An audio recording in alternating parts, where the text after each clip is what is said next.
My master leaning over me, but there is no cool cloth in his hand, but a jewel-handled screwdriver. He opens up my torso to scream slightly, "What?" And I look down to see a vast clockwork orrery in my chest. So instead of planets, my lung and liver orbit around a glowing yellow heart. With the remainder of the day... Okay, well that doesn't sound good. But then, we'll choose the lobby. Okay, 40 pounds in tips. Okay.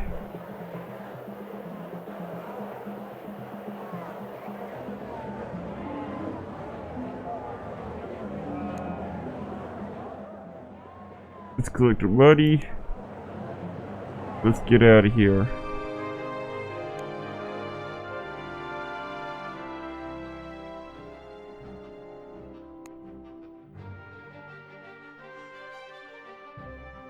Darn it, it left already. We're gonna spend another night. I woke with the bitter taste of sickness in my mouth, and the horrible certainty that my chest was full of clockwork. My vision cleared, my arms steadied. Sir Fogg was sitting in a chair by the bedside. "You live, Hessep." I was not certain you would. His voice was cool as ever. His eyes were tired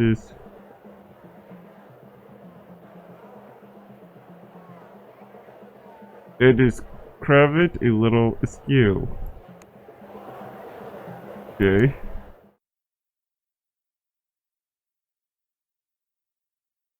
So basically, we're screwed.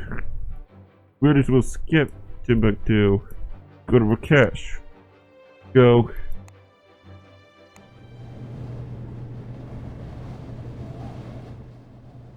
We mounted the Midazoo, a slick Phileas type French airship. Get by Chumbu tribesmen, crewed by an Algerian Senegalese. In white, harem style trousers, fitted blue short jackets and red caps. The trailers were a skirmish corps, and we French had only just began training them on small maneuverable airships, suitable for raiding. Just wait. European seen stealing steam shovel in Panama. How would they know? This is all Barbary pirate territory, Captain Solomon told us. They make their home in Rabat, but stalk the farther coasts. Anyway, we'll reach Rakesh by tomorrow, if we don't spot any quarry. Wish you luck on the hunt. Then I hope you do not. He'd inclined his head, had the large telescope into his gondola's rail. We shall see. I'll wait till you've gone. Went below to tend my master, who was placing the deck in a state of some agitation. "We cannot afford delay," he murmured. "We cannot."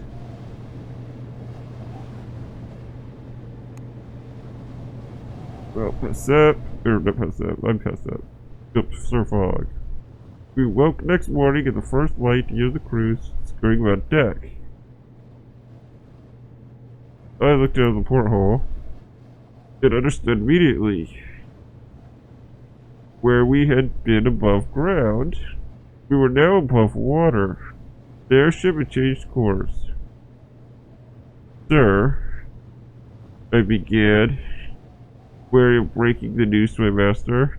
"Thanks," he declared, not looking up from his study of his mustache. I nodded and went above to find the captain. But he found me, racing over and catching me by the arm. "Pirates!" he exclaimed, running them down. "What about Rakesh?" I demanded. "Later," he replied, shouting over the roar of the engines. "Let's see how far the ruffians can go." There was nothing to be done They returned to my master and despondent sprites, or spirits. Chase lasted all day and on into the night. Oh no. We're going to Punta de Laguna. Link to London. But it's over 7,000 pounds. They can't afford that. I don't know what these are small.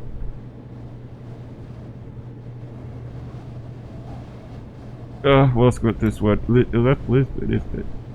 Some things I cannot discuss. Tell me. You're visiting yourself? No. Perhaps you should consider it's good life. But London. There are matters I can't talk about.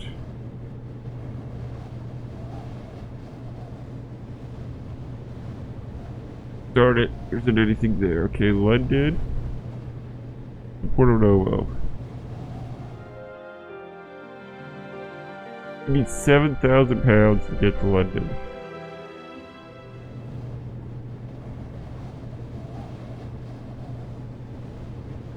Get Fog's health up a little. I've got to find we're far out over the ocean. Our course is Ponte de Laguna, the captain declared. We're chasing them hard, but I think we'll need to refuel. Can't we catch them?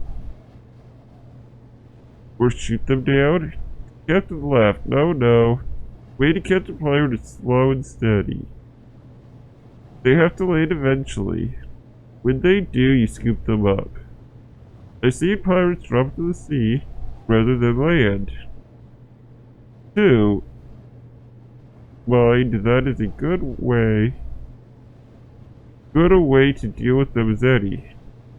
We raced the pirate ship all day, we were faster, but had the advantage of a head start, and carried more fuel.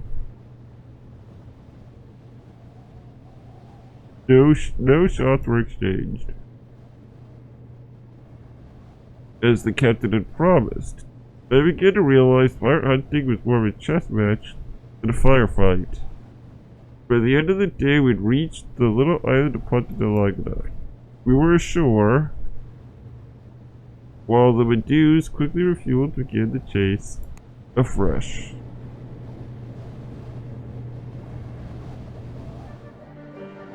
Crap.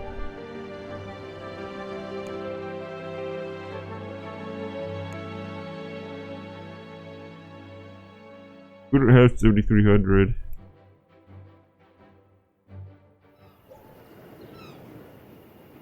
Guess we'll go to the hotel. Puerto Laguna was the largest settlement of the volcanic island of São Miguel in the Azores.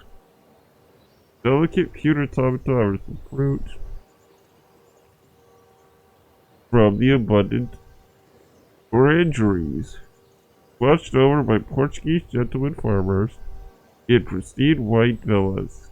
Sir Fogg, of course, took in the pleasant environs with one cursory glance and bent his head to the almanac.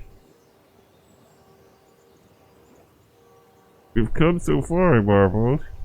I can scarcely believe it. The master looked up from his note-taking briefly. We're not in London yet, he said primly.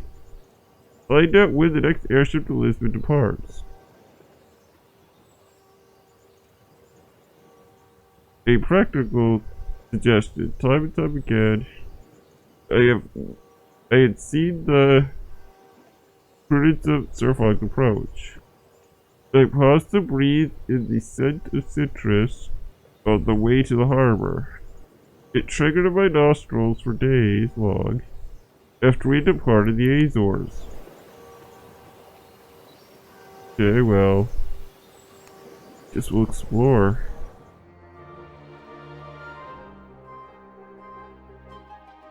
Lisbon would be cheaper. A few hours to explore lake possibilities, where we might go forth. It is up to Monday. You think here is useful?